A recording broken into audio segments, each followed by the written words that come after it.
നടപ്പാകുമോ എന്നല്ല ചോദിക്കേണ്ടത്, നടപ്പാകണമോ എന്നാണ്. നടപ്പാകുമോ എന്നായിരിക്കും, നടപ്പാകണമെന്ന് ചോദ്യം ചോദിക്കുന്ന ഒരു തലമുറ, നടപ്പാകണം എന്നാവശ്യപ്പെടുന്ന ഒരു തലമുറ ഉണ്ടാകും. നടപ്പാകണമോ എന്ന് ചോദിക്കും, നടപ്പാകണം. നടപ്പാകുമോ? ആക്കേണ്ടതാരാണ്? മദ്യത്തിന്റെ ദുരിതം അനുഭവിക്കുന്ന സമൂഹമല്ലേ ആക്കേണ്ടത്. ആ സമൂഹത്തെ മദ്യം വിൽക്കുന്ന രാഷ്ട്രീയക്കാർ കയ്യിലാക്കി കൊണ്ട് നടക്കുന്ന കാലത്തോളം പ്രയാസമാണ്. പിന്നെ ചില ചോദ്യത്തിന്റെ ഉത്തരം മറുചോദ്യമാണ്.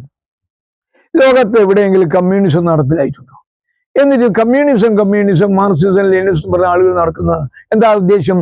അതിലുള്ള ജനക്ഷേമകരമായ ഗുണകരമായ മൂല്യവത്തായ എന്തെങ്കിലും കാര്യങ്ങൾ പ്രാവർത്തികമാക്കാനുള്ള പരിശ്രമത്തിലാണത്.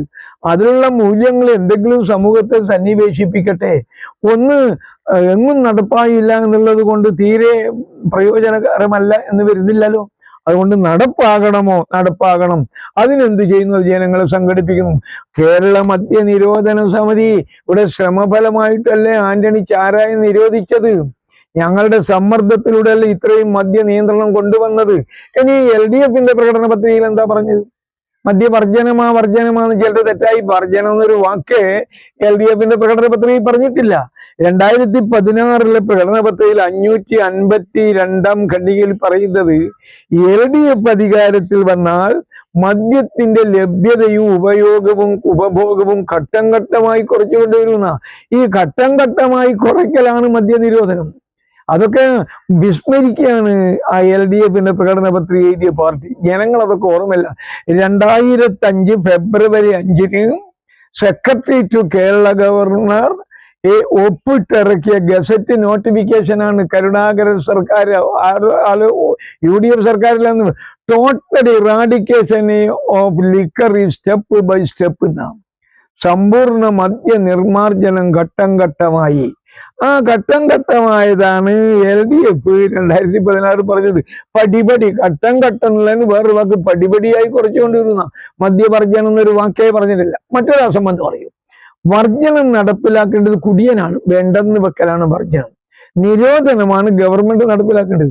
ഗവൺമെന്റ് കണ്ടമാനം മദ്യം ഒഴുക്കി വീടിന്റെ മുമ്പിലും നാട്ടിലാകെയും ബാറുകൾ തുറന്നാൽ മദ്യവർജനം എങ്ങനെ നടപ്പിലാകും?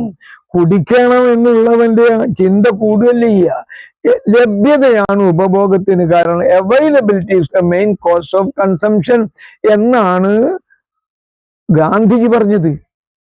ഈ വാചകമല്ലേ ശ്രീനാരായണ ഗുരുദേവൻ മനസ്സിലാക്കിയത്. എന്ത്? മദ്യം ഉണ്ടാക്കരുത്, ഉണ്ടാക്കിയാൽ വിൽക്കും, വിൽക്കരുത്, വിറ്റാൽ കുടിക്കും, കുടിക്കരുത്. കാരണം കുടിക്കാൻ നശിക്കും, മദ്യം വിഷമാണ്.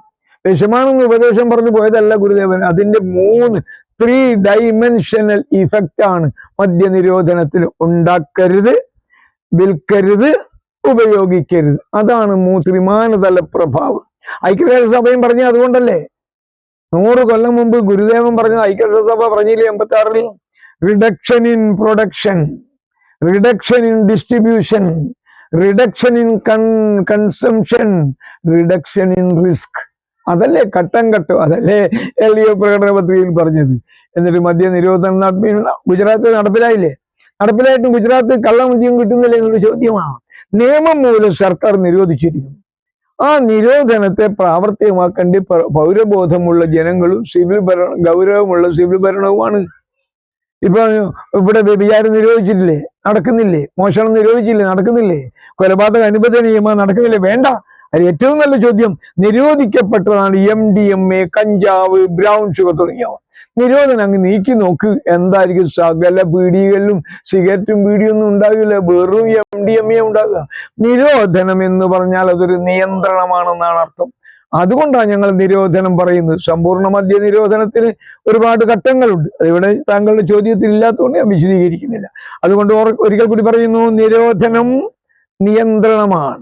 നിയന്ത്രണം നിരോധനത്തിന്റെ ഫലം ചെയ്യും പതുക്കെ പതുക്കെ. വേണ്ട, നിയമം നിരോധിക്കുന്നു, ലംഘിക്കുന്നൊക്കെ പറയുന്നില്ല ആളുകൾ. എന്നാൽ കോടതി നിങ്ങളൊന്ന് മൊബൈൽ ഫോൺ ഉപയോഗിച്ച് നോക്ക്. അവിടെ കർശനമായ നിരോധനമാണ്.